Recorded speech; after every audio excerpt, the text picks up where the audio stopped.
नौवें अध्याय में राजविद्या राजगुरु योग वर्णन। मया तत्मिदं सर्वं जगद्व्यक्तमूर्तिना मत्स्थानि सर्वभूतानि न चाहं तेषु स्थितः। भगवान ने नौवें अध्याय में राजविद्या का वर्णन किया है। ये सारा संसार मुझ में स्थित है और इस संसार में आकर के जीवात्मा अगर मेरा चिंतन करता है तो उसकी बुद्धि पवित्र हो जाती है। और यदि वो परमात्मा का चिंतन ना करके किसी दूसरे कारण से मेरी आराधना करता है तो इसके कारण उसे कुछ सिद्धियां प्राप्त तो हो जाती है, परंतु वो मेरे से दूर होते जाता है। तो इसलिए संसार में मनुष्य जन्म लेने के कारण ये संसार उससे आवागमन उसका बन जाता है। इसलिए आवागमन से छुटकारा पाने के लिए उसको संसार में रहकर परमात्मा का चिंतन करते रहना चाहिए। अगर परमात्मा का चिंतन नहीं कर रहा है तो एक घोड़ा की लगाम ना हो तो वो अपने ढंग से पता नहीं कहाँ ले जाएगा। तो इस शरीर में 10 इंद्रियां, ये 10 घोड़े, इनकी लगाम अपने हाथ में नहीं रहेगी तो पता नहीं कहाँ ले जाएंगे। तो इसलिए अपने जीवन की डोरी को जो परमात्मा को सौंप देता है, फिर उसको चिंता नहीं होती कि मेरे शरीर छूटने के बाद क्या होगा। शरीर छूटने के बाद उसकी अपने आप ही सदगति हो जाती, इसलिए कि उसने अपने जीवन की डोर को परमात्मा के हाथ में समर्पित कर दिया और परमात्मा के हाथ में उसने समर्पित किया और उसे किसी प्रकार की फिर चिंता नहीं होती। परंतु व्यक्ति को जब कोई शक्ति प्राप्त हो जाती है, कुछ उसको विशेष परमात्मा की कृपा हो जाती है तो उसकी बुद्धि बिगड़ जाती है। रम और करम नाम के 2 राक्षस थे।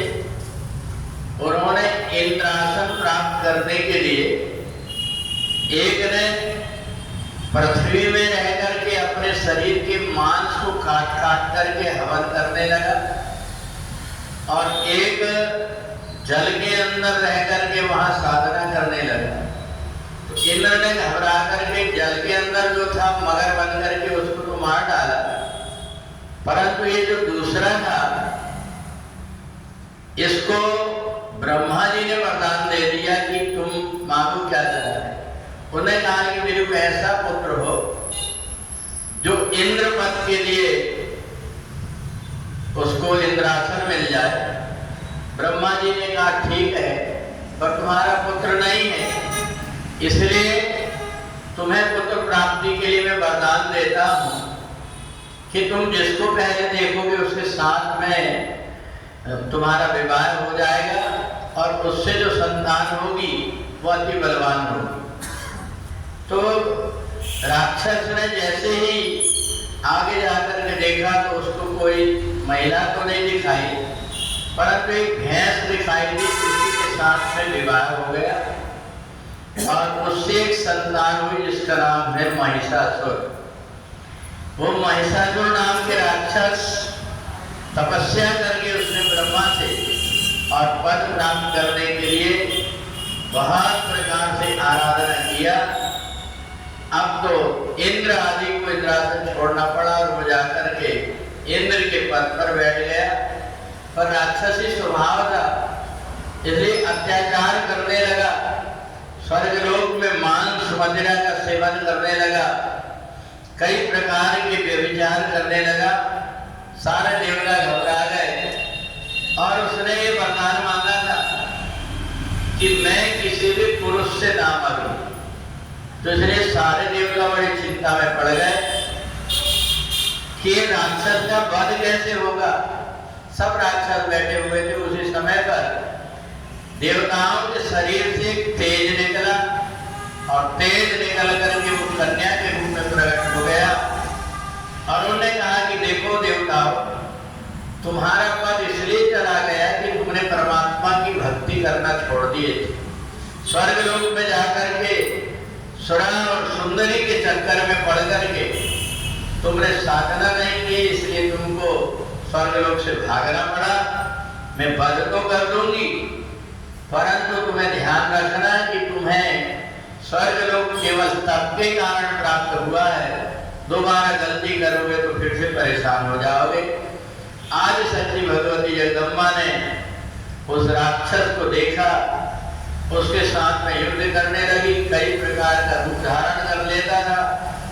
आकाश में उड़ करके चला गया। भगवती जगदम्बा आकाश में पहुंची और वहां जाकर के उसको नीचे पटका, तो भैंसे का रूप धारण करके और भगवती जगदम्बा के साथ युद्ध करने लगा।